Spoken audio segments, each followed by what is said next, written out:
Happy Tuesday, everyone, from Houston, Texas. Welcome to Stellar Parenting. I am your host. I'm intuitive astrologer Brandi. I also hold a Master of Science degree in psychology with an emphasis in child and adolescent development.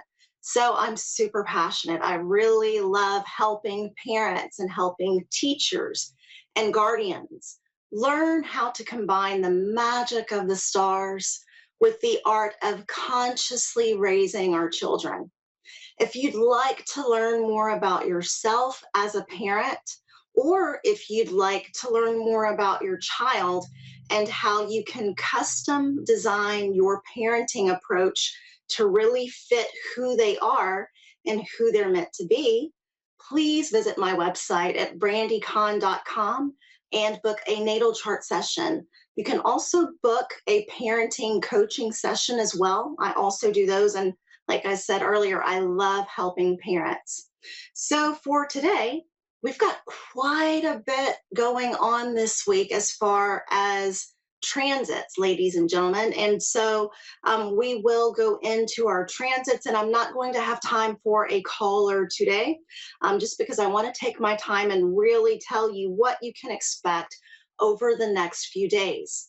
So let's jump in. Okay, let's jump in. Before we get to our transits, I just want to take a moment and share my astrological observations of the political situation here in the United States. So I've been seeing footage over the past few days of political town halls from Republican districts. And for those of you who are not familiar with what a town hall is, it's a meeting where local and national politicians, they meet with their constituents. And they meet with their constituents in order to hear feedback about what's going on and in order to get their perspectives. And there have been quite a few town halls over the last week here in the US. And there's been a lot of footage where it's clear, very clear, that the vast majority of attendees are really expressing displeasure with the way that things are going. And let me reiterate, the footage that I've seen, where people seem to be upset really tends to be from Republican districts. And this is significant because President Donald Trump is the head of the Republican Party. And this has led me to wonder, and I've been thinking, is this the Pluto and Aquarius moment that has shown up in history before? Is this the same displeasure that the colonists voiced against unfair taxation, when they were rebelling against Parliament and the British monarchy that led to the American Revolutionary War? Is this the same displeasure that people were feeling in the time of Marie Antoinette before the French Revolution? And the beautiful thing about astrology is it's really all about patterns. It's all about patterns. And right now, we can clearly see a pattern that is unfolding right before our very eyes. Now, I mentioned last week that next month, the month of March, is going to be an energetically charged month. So we will have Venus retrograde. We will also have Mercury going retrograde. And we will have a lunar eclipse and a solar eclipse, all within the same month. And on top of that, we are going to have 6 planets plus the North Node, all in the signs of Pisces and Aries. Okay, it's a lot of Piscean energy, a lot of Aries energy that we will be seeing and we will be experiencing through current events. And then in April, Neptune, which is now in Pisces at the final degree of Pisces, at 29 degrees of Pisces, will ingress, will make its way into the sign of Aries for the first time in our lives. The last time Neptune was in the sign of Aries was from 1861 through 1875. And this was a period of time that was marked by the American Civil War. Okay, so how will these patterns continue to play out? The patterns that we're seeing right now that seem to be starting, something is shifting. How is this going to continue to play out? How is it going to unfold? I'm not sure. So we're going to have to wait and see. But what I'm asking each and every one of you to do during this time, because like I said, March and April could potentially be turbulent and chaotic months, okay? I'm asking for each of you to hold the frequency of love, the frequency of compassion, and the frequency of empathy for yourselves and for each other during this time. And to remember what we are seeing take place might not seem like it, but it's all divinely orchestrated and according to a plan. We just have to trust and hold the frequency of love during that time. Now, our transits for this week, today, February 25th, we have Mercury in the sign of Pisces, 20 degrees, conjunct Saturn. So I'm going to give you a setup of the energetic dynamics between these two planets. So when we're talking about Mercury, we're talking about the planet that rules communication. And so we've got Mercury in the sensitive spiritual waters of Pisces. Now, when we put Mercury in Pisces, Mercury feels dreamy. He's very aware of his feelings and his emotions, and he's open to communicate about love, about connection, creativity, and spirituality. He's not very concerned with facts, figures, and analysis. And then Saturn is the planet that teaches us lessons about structure, discipline, and commitment. And in astrology, a lot of times, Saturn gets he's got a bad reputation for being a harsh teacher. And I really don't experience Saturn's energy in that way. I think Saturn is a builder. Saturn is where the teacher that helps us to develop consistency over a long period of time. And so when you have a Saturn transit coming up, a lot of people, shrink back in fear. They're like, oh no, this is going to be so hard. I want you to rewire your mind. And if you've got a Saturn transit coming up, I want you to say, oh yes, this is the moment I've been waiting for. Because Saturn can absolutely help you to level up. Okay? It's not all about limitations and restrictions. I'm asking people and trying to help people to see the energy and experience the energy of Saturn in a different way. So again, Saturn teaches us lessons about structure, discipline, commitment, and he's also in the sensitive water of Pisces. Now, at the highest level, when we have Saturn in Pisces, he's very serious and committed to his dreams, to what he wants to manifest, to his creative expression and his spiritual path. And at the lowest level, Saturn in Pisces might struggle, though, to really create and maintain his structure and to maintain his boundaries. And he might be prone to delusion. He might be prone to daydreaming, to fantasy that could override his reason and his logic. So we're putting these two planets together, Mercury in Pisces and Saturn in Pisces. So with these two guys together, this transit can bring some type of reality check, bringing us back down to earth. Okay, so we might come to the realization of what's really going on in our lives. Maybe there's something that we've been refusing to see in an objective way. All right. Well, we might come to the realization of what's required for our dreams in order to manifest our goals. Or, on the lower side, we might feel really limited and restricted in some way with our approach. But when it comes to our creativity,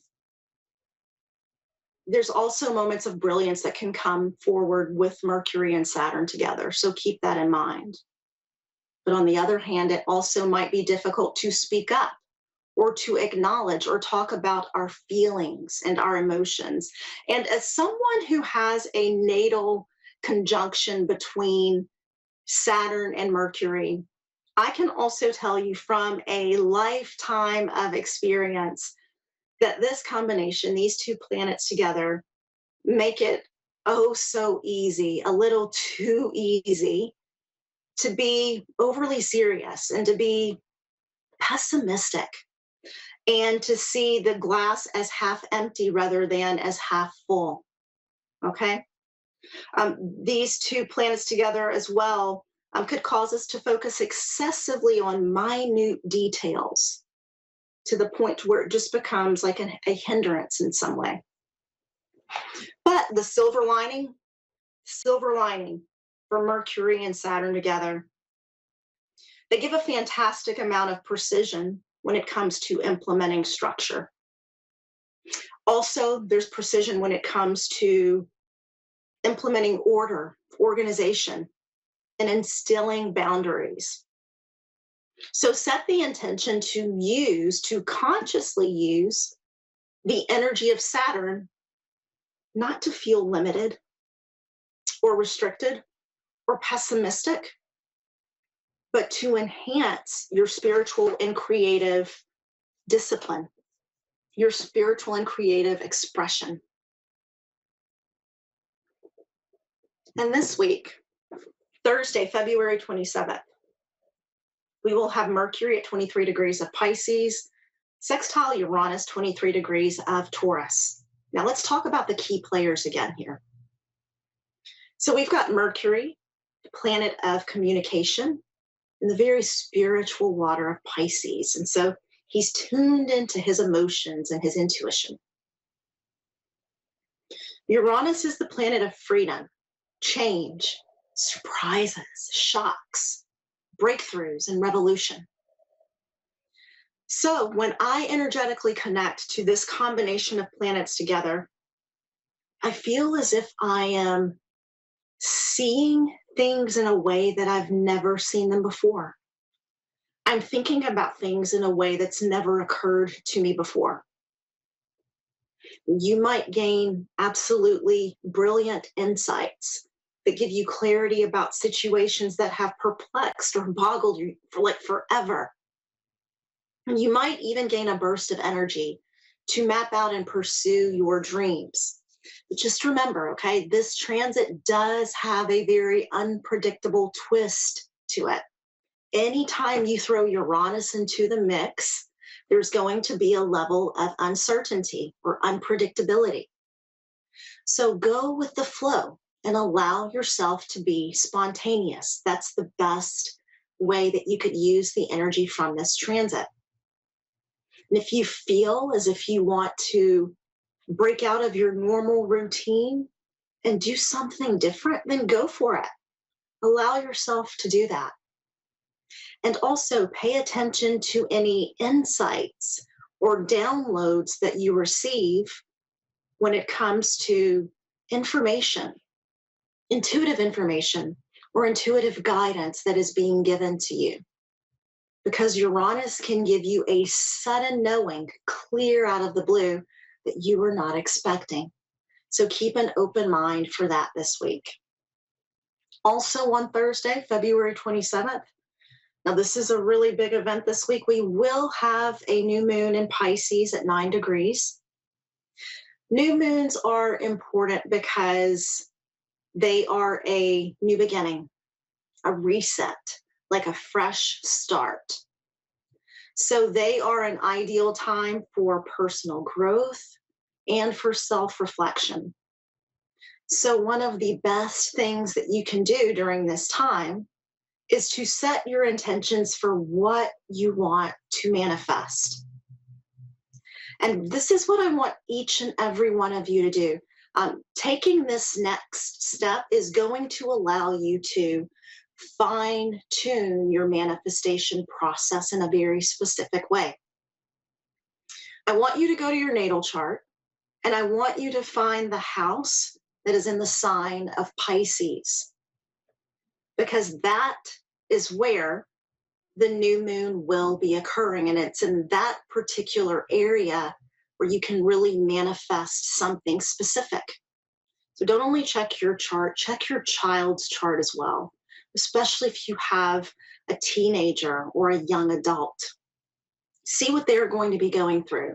See which area is going to be opening up for them in a new way. Now, when we're talking about the Pisces area of your chart, remember Pisces is the sign of transcendence, compassion, spirituality, unconditional love. But Pisces at the lowest level of expression can also be the sign of confusion and delusion. So let me give you an example to make this a little easier for you to understand. Let's say that you look at your natal chart and your third house of communication and learning is in the sign of Pisces. Then it's possible, because that's where this new moon is going to be occurring, it's possible for you to set intentions related to that area of your chart, the area of communication, how you relate to other people and learning. So you could plant a seed for more compassionate communication, more empathetic communication. You could also plant a seed for a better relationship with your neighbors or siblings that's built on the foundation of love, because neighbors and siblings also fall within the domain of the third house.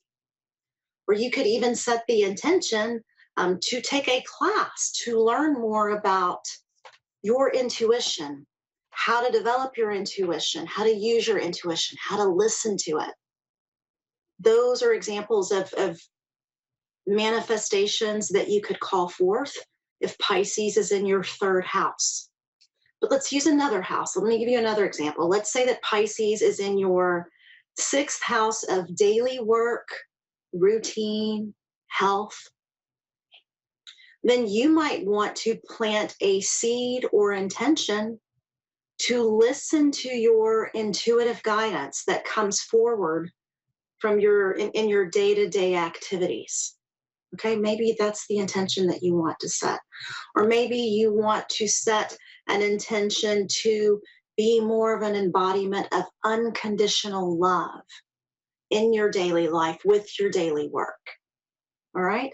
And since the sixth house is also the house of health, it's also possible that you could set the intention to manifest wonderful, fabulous health for yourself through, adopting an exercise routine or doing something different with your diet that's more along the spectrum of being high vibe. And we're talking about the food that we take in. Maybe you want to step away from processed food. Maybe you want to step away from large amounts of sugar and step more towards foods that really have the energy of the sun, such as fresh fruits and vegetables and leafy greens. Okay? So those are just some examples of how, you go to your natal chart, you see where Pisces is, which house, and that's the area where you can really manifest something specific with this new moon. Now remember, Pisces is a very sensitive and emotional sign. So this new moon could bring a much higher level of sensitivity, energetic sensitivity, emotional sensitivity for you. Okay? And it can also trigger your intuitive awareness. And since this new moon is in a tense aspect to Jupiter, remember we've got Jupiter, the planet of growth and expansion. And Jupiter magnifies whatever he touches. He makes it 10 times larger. So because Jupiter is an aspect to this new moon, these emotional states or emotional sensitivity could feel even stronger or more pronounced for you or even for your child. See where this is happening for them, because if they go into a state where they're feeling overly emotional and you're confused as to what's happening, then you'll remember, okay, this is the new moon, they're dealing with a lot of energy. I can be very present with them in this moment and help them through whatever they're feeling instead of judging them or insisting that they repress their emotions. So remember to use this cosmic energy in a very intentional way. Set your goal for what you want to manifest in the Pisces area of your chart. And it's an amazing time to start new habits. And since the new moon is in Pisces, one of the things that you could focus on is developing a consistent spiritual practice or consistent spiritual discipline, such as meditation or praying at certain times of the day, or just taking a moment of silence and going within. It's a wonderful time for that. And finally, on Saturday, March 1st, we will have Venus go retrograde at 10 degrees of Aries. And Venus will remain retrograde until April the 12th. So let's review about Venus for a second. Venus, she's the planet that represents our relating principle. So she shows how we are in relationships with other people. She also embodies love, beauty, money as well.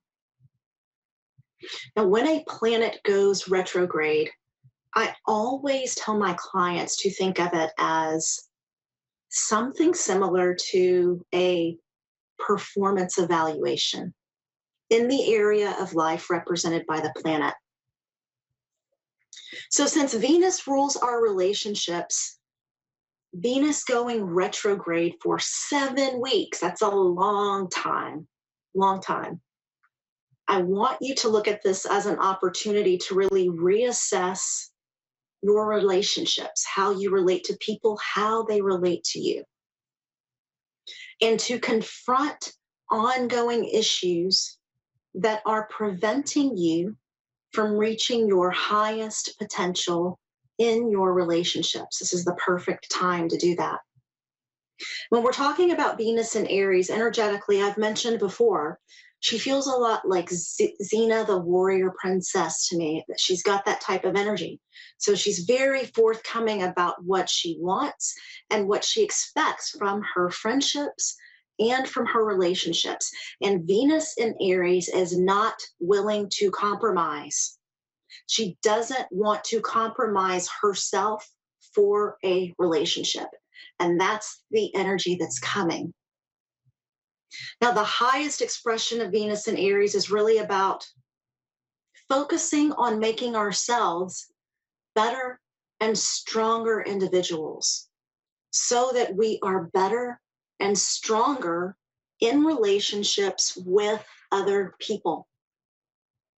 So during this time, you may be confronted with ways you've sacrificed your independence in both your personal and professional connections with other people.